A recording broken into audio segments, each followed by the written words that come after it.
حدیث میں آتا ہے رسول اللہ صلی اللہ علیہ وسلم نے فرمایا کہ جب کسی بندے سے گناہ ہوتا ہے اور وہ اللہ کے سامنے ہاتھ اٹھا کے توبہ کرتا ہے تو اللہ فرشتوں سے کہتے ہیں کہ دیکھو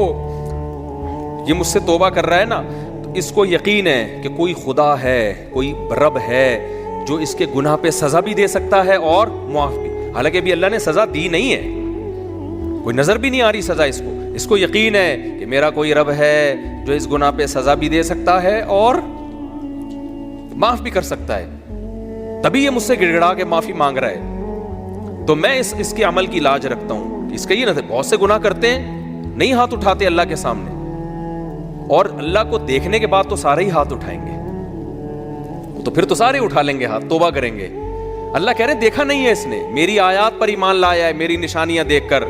میرے پیغمبروں کی دعوت پر لبیک کہا ہے، تو اس عمل کی لاج رکھ کے میں اس کی توبہ کو قبول کروں گا۔ حدیث میں آتا ہے پھر وہ دوبارہ گناہ کرتا ہے، پھر دوبارہ اللہ کے سامنے آ کے معافی مانگتا ہے، اللہ کہتا ہے دوبارہ گناہ ہو گیا،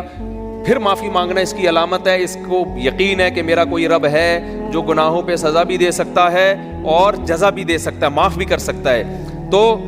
پھر یہ معافی مانگ رہا ہے۔ نبی صلی اللہ علیہ وسلم کی حدیث کا مفہوم ہے 70 دفعہ بھی کوئی گناہ کر کے 70 دفعہ توبہ کرے گا تو اللہ اس کے اس جذبے کی لاج رکھ کر اس کے گناہ کو معاف کرے گا۔ اس کا مطلب یہ نہیں کہ آپ 70 دفعہ گناہ کریں، مقصد ایک سمجھانا ہے